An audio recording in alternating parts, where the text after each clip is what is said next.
नमस्ते सभी को। ड्रोन्स बेसिक्स एंड बियॉन्ड में आप सबका स्वागत है। आज पिछले वीडियो में हमने D1 फॉर्म भरा था या भरना समझा था। आज हम फॉर्म D2 पढ़ने वाले हैं। फॉर्म D2 ये फॉर्म ड्रोन इंडस्ट्री में बहुत इम्पोर्टेंट है क्योंकि इसी फॉर्म से ड्रोन को ऑफिशियल UIN मिलता है। UIN क्या है? Unique identification number. Simple language में ड्रोन का ऑफिशियल रजिस्ट्रेशन नंबर, जैसे कार का रजिस्ट्रेशन नंबर होता है वैसे ही ड्रोन का UIN होता है। ओके, ऑब्वियसली ये इम्पोर्टेंट क्यों है? क्योंकि इससे हमें क्या क्या चीज़ें पता चलती है कि ये अगर नंबर किसी के पास है, गवर्नमेंट के पास ये UIN नंबर है, तो इससे गवर्नमेंट को पता चल सकता है ड्रोन किसका है, कौन ऑपरेट कर रहा है, कौन सा मॉडल है, उसका सीरियल नंबर क्या है। रियल लाइफ में मतलब ऐसा समझो कि कार बिना नंबर प्लेट लीगली रोड पर नहीं चल सकती, वैसे ही रजिस्टर्ड कैटेगरी के ड्रोन्स बिना UIN लीगली ऑपरेट नहीं कर सकते। सिर्फ रजिस्ट्रेशन करने के बाद ही UIN नंबर मिलता है। मान लीजिए sky farm robotics private limited नाम की कोई एक ऐसी रैंडम, मैं ऐसे ही बोल रहा हूँ, कोई एग्रीकल्चरल कंपनी है जिन्होंने एक एग्रीकल्चरल ड्रोन बनाया है जिसका नाम मान लो एग्री फ्लाई X1 करके कुछ है। पहले टाइप सर्टिफाइड करवा चुकी है। Okay, type certification D1 form उन्होंने भर दिया और उससे उनको टाइप सर्टिफिकेट मिल गया। अब कंपनी उस स्पेसिफिक ड्रोन यूनिट का ऑफिशियल रजिस्टर करवाना चाहती है। तो अब कंपनी वापस डिजिटल स्काई प्लेटफॉर्म पे गई और उन्होंने फॉर्म D2 भरना चालू किया। तो भरते भरते फिर चलिए देखते हैं क्या क्या डिटेल्स भरनी पड़ती है। पार्ट ए में इंडिविजुअल डिटेल्स है। अगर इंडिविजुअल एप्लीकेंट है तो उसकी डिटेल्स यहाँ आ जाएगी। ओके, वापस मान लीजिए यहाँ पे एक सेकेंड। ओके, फुल नेम जैसे कि हमने पिछली बार लिया था, राहुल शर्मा करके मान लो कोई एक इंसान है जो ये फॉर्म भर रहा है उसी कंपनी का, तो उसका नाम यहाँ पे आ जाएगा। मान लो वही डायरेक्टर भी है। ओके, उसका मोबाइल नंबर यहाँ पे आ जाएगा। मेक श्योर वो मोबाइल नंबर लिंक है आधार कार्ड से। उसका ईमेल एड्रेस आ जाएगा, प्रेफरेबली उस कंपनी से जुड़ा हुआ ईमेल एड्रेस अगर होगा तो। इस मोबाइल नंबर से जो आधार कार्ड जुड़ा हुआ है वही आधार कार्ड नंबर यहाँ पर लिखना है। इंडियन पासपोर्ट नंबर यहाँ पर आ जाएगा, ऑब्वियसली होना चाहिए। एक सेकेंड, ठीक है। उसके बाद यहाँ पे पैन अकाउंट नंबर उन्होंने मांगा है, उसके पैन अकाउंट नंबर वहाँ पे हम लिखेंगे। ओके, देन रेसिडेंशियल एड्रेस है 7 नंबर पे, तो ये रेसिडेंशियल एड्रेस लिखना है उस पर्टिकुलर इंसान का। यहाँ पे कंपनी का एड्रेस नहीं आएगा। ओके, उसके बाद पार्ट ए ख़त्म हो गया है। ये पार्ट ए ऑलमोस्ट सेम है D1 फॉर्म में जो हमने भरा था उसमें भी यही है। उसके बाद पार्ट बी में ऑर्गेनाइजेशन डिटेल है। D1 फॉर्म में भी यही था, ऑर्गेनाइजेशन डिटेल्स ही थी। ओके, तो नेम ऑफ द ऑर्गेनाइजेशन यहाँ पे हम लिखेंगे।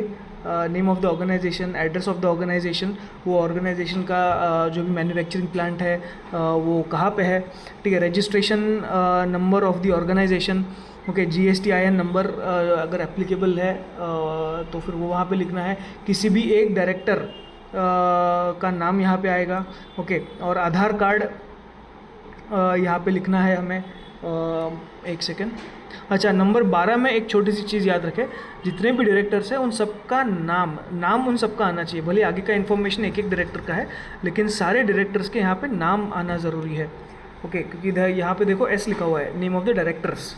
ओके, तो आधार कार्ड ऑफ किसी एक डायरेक्टर का आधार कार्ड नंबर, उसी का ईमेल एड्रेस यहाँ पे आएगा और उन्हीं डायरेक्टर का फ़ोन नंबर भी यहाँ पे आएगा। मेक श्योर फ़ोन नंबर और आधार कार्ड लिंक्ड है। ओके, चलो उसके बाद पार्ट सी में आते हैं। पार्ट सी लगभग ऑलमोस्ट वैसा ही है, तो देखते हैं लाइन बाय लाइन। सबसे पहले यहाँ पे हमें पार्ट सी में उन्होंने मांगा है कैटेगरी कौन सा है।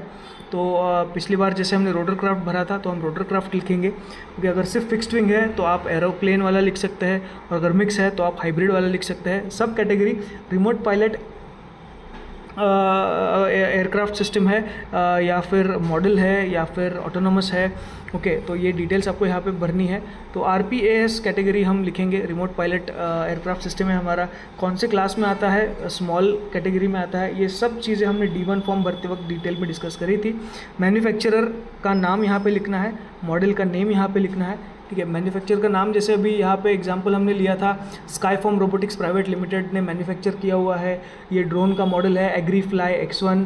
उसके बाद जो पिछला फॉर्म भरने के बाद हमने टाइप सर्टिफिकेट लिया था, ओके, मान लो उसका सर्टिफिकेशन आ गया, उस सर्टिफिकेट पे एक सीरियल नंबर रहेगा, वो कुछ ऐसा दिखता है TC-RPAS-small-2026-00125, ऐसा इसका कुछ एक पैटर्न होता है नंबर का। मैं यहाँ पे सिर्फ पैटर्न बता रहा हूँ, ठीक है। तो जी हाँ, ये ऐसे जो सीरियल नंबर है टाइप सर्टिफिकेट का वो ऐसे दिखता है। उसके बाद सीरियल नंबर, ये मैन्युफैक्चरर की तरफ से भी एक सीरियल नंबर दिया जाता है, तो वो ड्रोन जब हम खरीदते हैं तो उसके साथ आता है, ठीक है। तो ये ड्रोन, ये कंपनी यूनिक फैक्ट्री का सीरियल नंबर होता है।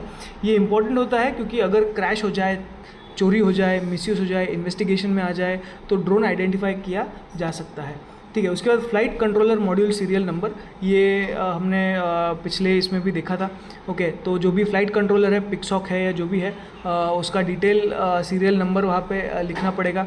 उसके बाद फ्लाइट कंट्रोल मॉड्यूल क्या होता है, ड्रोन में जो कंप्यूटर लगा रहता है उसका सीरियल नंबर है बेसिकली। उसके बाद 24 नंबर पे आपको दिख रहा है serial number of remote pilot station, okay. RPSCTRL 55678 ऐसा कुछ उसका टिपिकल पैटर्न दिखता है। जिस कंट्रोलर से ड्रोन ऑपरेट होगा उसका सीरियल नंबर यहाँ पे लिखना पड़ता है। ये लगता है ताकि हार्डवेयर ट्रैक किया जा सके, अकाउंटेबिलिटी रहे, टैंपरिंग ना हो, ओके। तो इसके लिए ये दिया जाना इम्पोर्टेंट है। उसके बाद आता है फोटोग्राफ। देखो D1 फॉर्म में आपको याद होगा 2 फोटोज़ देने थे, सिर्फ फ्रंट व्यू और टॉप व्यू। यहाँ पे फ्रंट व्यू भी देना है, टॉप व्यू भी देना है, और मैन्युफैक्चरर सीरियल नंबर का एक क्लोजअप फ़ोटो देना है, एक फ़ोटो जिसमें मैन्युफैक्चरर का सीरियल नंबर भी दिखे, तो ये भी आपको अपलोड करना है। विजुअल आइडेंटिफिकेशन और एक प्रूफ रहता है कि हाँ भाई सच में कुछ स्पेलिंग मिस्टेक या टाइपिंग में मिस्टेक नहीं है। 26 नंबर पर है drone acknowledgement number, DAN। DAN क्या होता है, अर्लियर वॉलेंटरी क्या बोलते हैं, डिस्क्लोजर स्कीम में इशू किया गया नंबर, ओके। ये इंपॉर्टेंट है क्योंकि मेनली एग्जिस्टिंग ड्रोन्स रेगुलराइज करने के लिए ये सब यूज़ हुआ है। मान लो ये जब रूल्स लागू हुए थे उसके पहले के जो ड्रोन्स हैं, ठीक है, उनके वॉलेंटरीली डिस्क्लोजर के यहाँ पे नंबर आपको डालने पड़ेंगे, ओके। इसके बाद आता है upload GST paid invoice. GST number related जो भी आपने खरीदते वक्त लिया था ये आपको देना ज़रूरी है ताकि गवर्नमेंट को पता चले, जेन्युइन ओनरशिप वेरीफाई हो सके, ओके। बाद में तो कुछ नहीं, बस फी के डिटेल्स है। आप जो भी इस D2 फॉर्म भरने के लिए जो भी 100 रुपये वगैरह देने पड़ते हैं, वो 100 रुपये जब आप भरोगे तो एक ट्रांजैक्शन नंबर जनरेट होगा, वही ट्रांजैक्शन नंबर यहाँ पे लिखना है और फिर रिसीट वहाँ पे अपलोड कर देनी है। और फाइनली वैसे ही है, एक डिक्लेरेशन फॉर्म यहाँ पे दिया है कि ये ड्रोन गिवन टाइप सर्टिफिकेट को कन्फर्म करता है, और सिंपल भाषा में एप्लीकेंट कह रहा है कि भाई हाँ ड्रोन जेन्युइन है, अप्रूव डिज़ाइन फॉलो है, और फॉल्स इन्फॉर्मेशन मैं नहीं दे रहा हूँ, वगैरह वगैरह, ओके। अगर फेक सीरियल नंबर निकला, फॉल्स स्पेसिफिकेशन निकले, डुप्लीकेट ड्रोन निकला, मैनिपुलेटेड इन्फॉर्मेशन निकली, तो रजिस्ट्रेशन रिजेक्ट हो जाएगा, पेनल्टीज बैठेगी और आप पे लीगल एक्शन लिया जाएगा, ओके। तो दोस्तों फॉर्म D2 बेसिकली क्या है, ड्रोन रजिस्ट्रेशन सर्टिफिकेट एप्लीकेशन है। फॉर्म D2 ड्रोन को ऑफिशियल रजिस्ट्रेशन फॉर्म है, जिसके ज़रिए ड्रोन को DGCA से एक UIN नंबर प्राप्त होता है, ओके। तो जैसे फॉर्म D1 जो है ये ड्रोन मॉडल को अप्रूव करने के लिए है, और फॉर्म D2 क्या है, इंडिविजुअल ड्रोन को रजिस्टर करने के लिए है, ओके। तो स्टेप 1 में क्या रहता है, पहले हम ड्रोन मॉडल को सर्टिफाई कर लेंगे, उसके बाद स्पेसिफिक ड्रोन मैन्युफैक्चर्ड है उसका डिटेल बता देंगे, फिर फॉर्म D2 सबमिट कर देंगे, और DGCA फिर हमको UIN इशू नंबर कर देगी, UIN नंबर इशू कर देगी, और ड्रोन हम ऑफिशियली रजिस्टर कह सकते हैं। क्योंकि फ्यूचर ड्रोन इकोसिस्टम ट्रेसेबल हो, अकाउंटेबल हो और डिजिटली मैनेज्ड हो, ये सब उसके लिए ये सब किया जा रहा है, okay. So friends, future drone world में हम हर सीरियस ड्रोन को अपनी डिजिटल आइडेंटिटी देने की कोशिश कर रहे हैं, और फॉर्म D2 उसी ऑफिशियल आइडेंटिटी का एक फाउंडेशन है ना। तो अगली वीडियो में हम फॉर्म D3 भरेंगे। तब तक के लिए ड्रोन बेसिक्स एंड बियॉन्ड में बने रहिए और ड्रोन इकोसिस्टम में अपना पार्टिसिपेशन दिखाते रहिए। Thank you.